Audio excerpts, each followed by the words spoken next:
Берем краску, берем масло.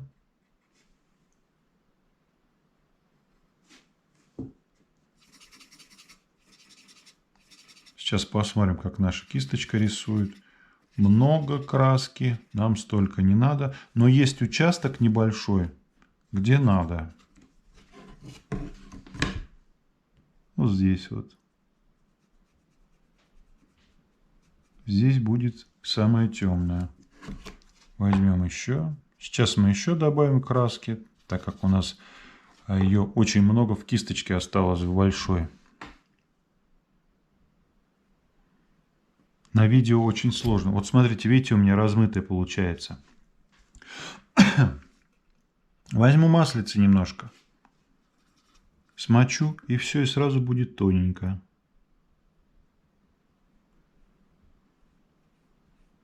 На видео очень сложно рисовать, если честно. Я взял кисточку меньше размером, номер 2.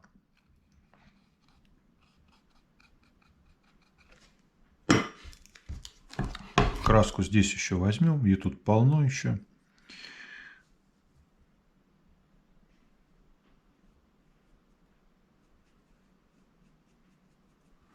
Все, самое темное, что я мог нарисовать, я нарисовал. Все остальное вокруг уже светлее. Причем где-то снизу немножко потемнее будет, сверху немножко посветлее.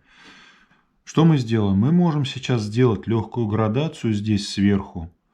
И снизу тоже немножечко сделать. А можем ничего не делать. Можем сначала затушевать слабенько, так как нам надо, со слабой тональностью, да? А потом уже от этой тональности мы будем ориентироваться и вокруг капли. Давайте попробуем, все-таки нарисуем, наверное, сверху и снизу. И потом плавненько будем перетекать. А для этого я на палитре сейчас сделаю, чтобы кисточка рисовала, максимально светло. То есть я выбираю какой-то квадратик, да, из нашей градации и рисую. Делаю это с запасом, то есть немного слабее, чем, возможно, потребуется. Чтобы не переборщить, потому что резинкой мы можем, точнее, легко высветлять какие-то резкие участки. То есть полоску какую-то нарисовать, да, ластиком. А вот высветлить, чтобы было незаметно, плавно, с градацией, это уже гораздо сложнее. Но, честно говоря, приходится так делать. Вам тоже когда-нибудь это будет пригождаться. Обязательно придется так делать. Поэтому лучше сделать вот так вот с запасиком, сильно не тушевать. Лучше потом добавить. Кисточкой можно добавить легко, а вот ластиком стереть трудно. Итак, а сейчас мы берем и смотрим, как рисуют остатки нашей кисточки от темного фона. Видите, как ярко. Можем очень долго здесь стирать это все на палитре, пока она не закончится. А можем сделать это с пользой. Вот у нас есть вот здесь вот участок такой. Он достаточно темный. Вот. И на этом даже недостаточно, а точно такой же темный, как здесь. И здесь мы сейчас эту кисточку частично разгрузим.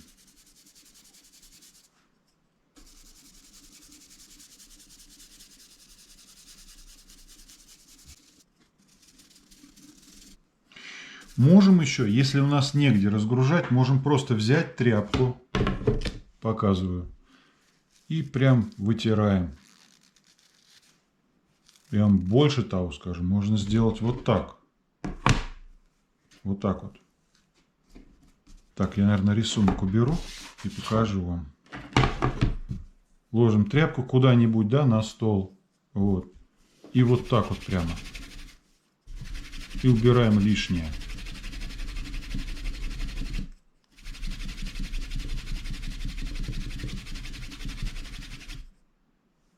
Видите, она даже уже блестеть перестала. И смотрим, что получается. Вот как она у нас рисовала, да, и как сейчас. Так вот, друзья, когда вы хорошенько ее загрузите и потом хорошенько ее разгрузите, вот тогда у вас и получаются светлые участки. А еще я вам еще один лайфхак сейчас покажу. Берете совершенно чистую кисточку, да? Разомнете ее. И вот у вас на рисунке где-то есть такой темный участок, как у нас на том. Вы просто этой абсолютно чистой кисточкой, даже в масло ее не обязательно. Если вам надо легкий тон сделать, вот очень легкий, прям вот отсюда и берете с рисунка, с этого. Она даже там испачкается немножко. И все. И она будет уже светло рисовать. Понимаете? Видите? Вот такой вам лайфхак. Имейте это в виду. И когда у вас уже там и краска немножко подсохла, еще что-то, вы, скорее всего, ее там и не перегрузите, и она у вас и пачкать не будет. Вот. И вы можете так вот аккуратненько, вот там взяли, там же, на том же месте ее разработали, разровняли, потому что все равно она неравномерно может загрузиться, понимаете? Она же загружается, пусть слабо, но неравномерно. Там же, на том же участке ее еще распределили, эту краску на кисточке, и пошли равномерно распределять. Вот так тоже можно делать, когда вам очень-очень светлые тона нужно сделать. Но это прям с черных участков. Да, еще спрашивали у меня, а как долго сохнет краска, потому что у меня за один день не получается, я там на работу ухожу или еще куда-нибудь. Друзья, вот такие участки, где нужно ластиком стирать, это практически 100% это всегда волосы. Там всегда. Поэтому я что делаю? Допустим, я уже собираюсь спать, ложиться, я уже не могу больше рисовать. Я просто беру сразу все вот эти вот линии, прорезиню, так сказать, да? Прорисую ластиком. И все. Я оставляю это дело все на завтра. И тогда уже можно рисовать дальше. Какие-то светлые участки, они все равно стираются, так или иначе, даже на следующий день. Вот примерно такие. Все эти вещи, друзья, у вас придут с опытом. Вы рисуете, и у вас будет больше опыта и меньше непонятных каких-то вещей. Меньше вопросов у вас будет. Итак, мы сейчас рисуем темные участки.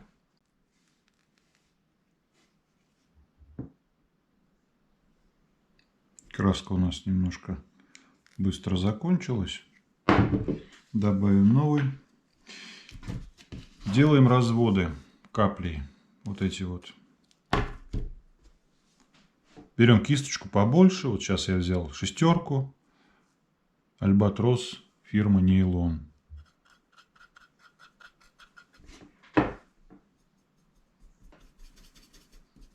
Сейчас я выбираю на своем рисунке самые темные участки. Самые-самые темные.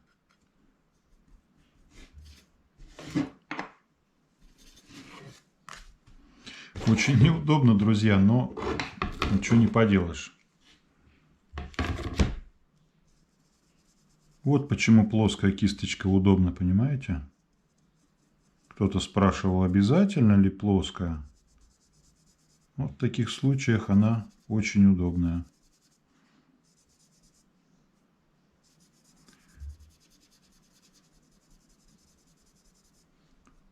И дальше у меня плавненько она будет исчезать. Эта линия.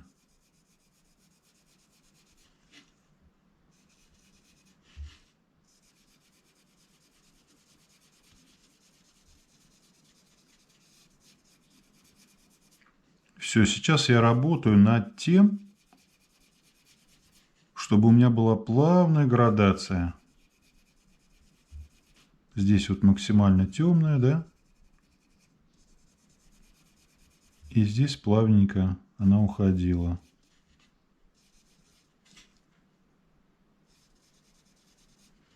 Следующую, потом отсюда сюда.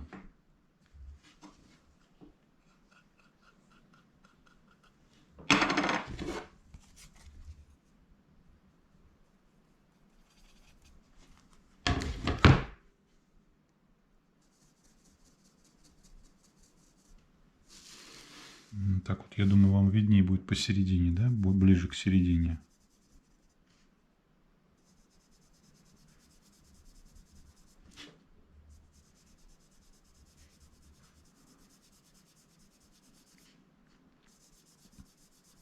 Самый главный принцип в этой технике рисования – это кисточки должны быть упругие. Поэтому здесь белка или колонок ну совсем не подойдут, ну никак. Кисточка сейчас у меня рисует больше, чем надо, темнее, чем надо, поэтому дальше я продолжать не буду, а разгружу на следующем участке ее еще дополнительно. От нажима, видите, тоже зависит. Но вы представляете, друзья, насколько это быстрее, чем карандашом. А когда научишься, это просто, ну не знаю, в десятки раз быстрее. Особенно вот такие вот большие участки. А их очень много. Еще частенько проскакивают вопросы по поводу клячки. Я вообще не пойму, зачем она тут нужна, эта клячка.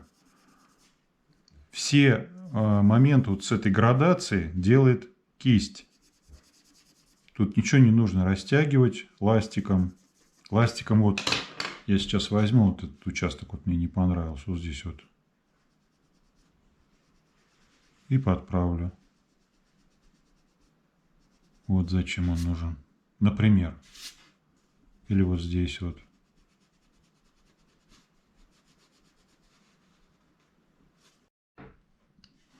Ну вот я думаю, кисточка у меня разгрузилась сейчас. Более-менее. Сейчас попробуем. Палитру я туда уберу. Сейчас попробуем сделать светлую полосочку. От нажима тоже зависит, но лучше, чтобы кисточка уже была слабо загружена заранее. То есть где-то она у вас израсходовалась, а потом рисуйте, чтобы не переборщить, не перетемнить.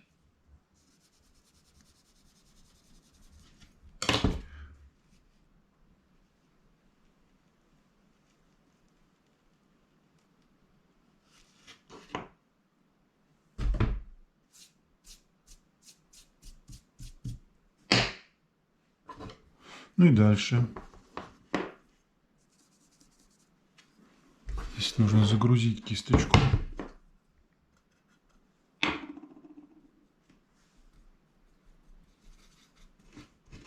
Прошу прощения, не видно, да, было?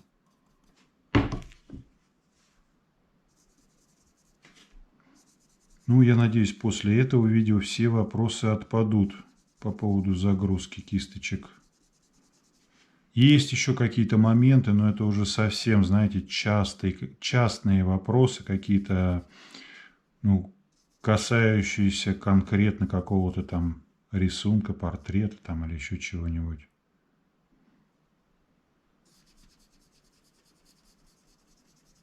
Здесь у нас этот участок будет сейчас полностью залит черной краской. Возьмем кисточку побольше. Масло еще. Если вы используете масло, вы рисуете быстрее. Но имейте в виду, что кисточка становится более такая, ну, рисовальная, что ли, рисовабельная, если можно так выразиться. То есть нужно быть более аккуратным, более внимательным. Сухая кисть такая штука, что, скорее всего, она ошибок не прощает. Вот такие участки вы точно уже не удалите никак. Ну, если вдруг где-то напортачите. Все, дальше я просто сейчас обозначу, где у меня границы этого темного участка.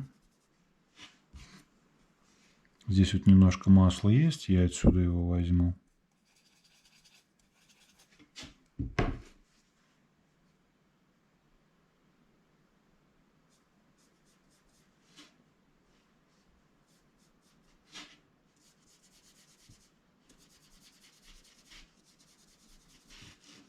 Приблизительно здесь градация будет, здесь я так слегка обозначу.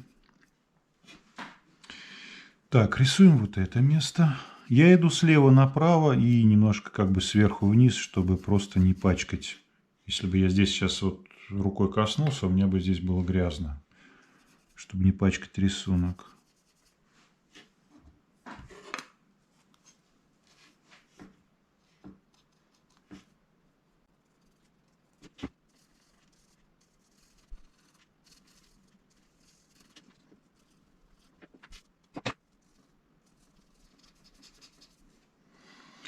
Здесь я уже возьму кисточку потоньше.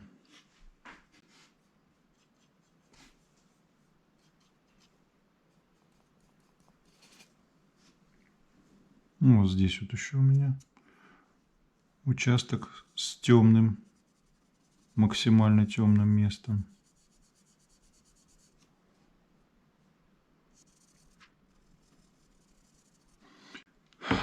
Так, можно было бы здесь, но тогда мне неудобно будет потом рисовать вот эту вот пирамидку.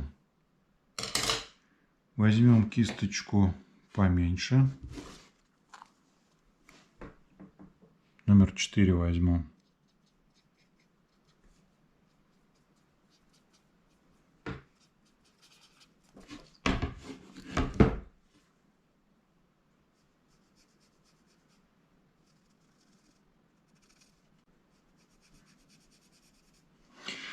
Я сейчас нарисовал грубо большой кисточкой, а потом вот эти все краешки, вот эти вот места я маленькой кисточкой доработаю, чтобы все было аккуратненько.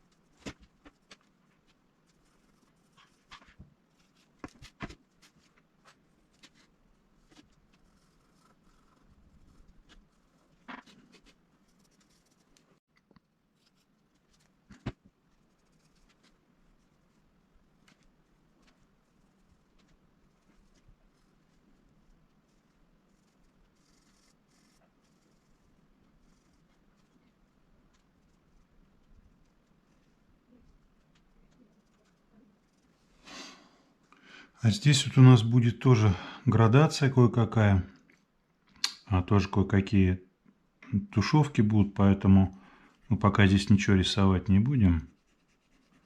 Оставим этот участок на потом. Ну, здесь, в принципе, главное не запутаться вот в этих вот линиях во всех.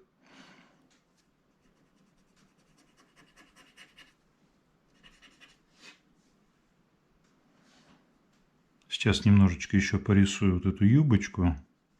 Не знаю, как ее правильно назвать.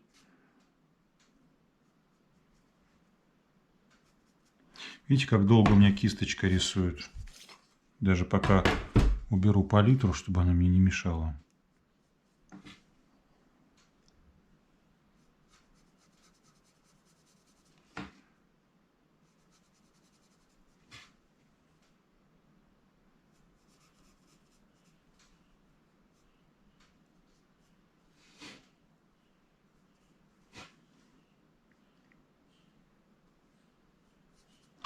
Сама эта пирамидка, она у нас не одинаковая с левой и с правой стороны. Ну, по крайней мере, я вижу так на фото. Поэтому я ее так и рисую.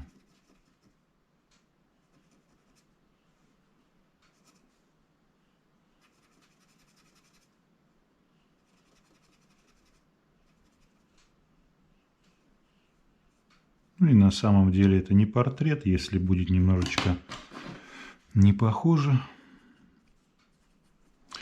А вот маленькую надо бы немножечко подгрузить. Я позволяю себе, видите, сразу без палитры. Вы тоже можете так рискнуть. Но не рекомендую делать это на какой-то работе, которую вы выполняете за гонораром. Вы меня понимаете, да? Вообще сухая кисть – это очень аккуратная техника, требует максимальной аккуратности от художника.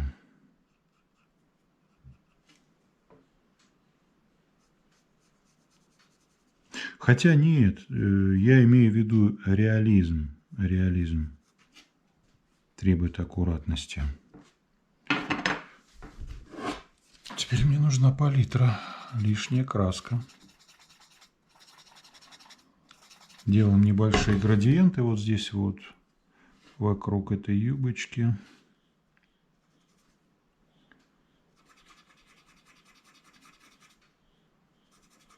Разгружаем лишнее с кисточки.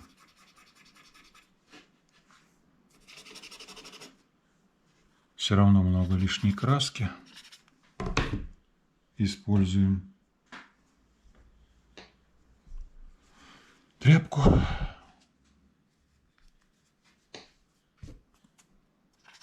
Чем больше у вас краски, друзья, тем вы быстрее рисуете. Но если она лишняя, то надо от нее избавиться.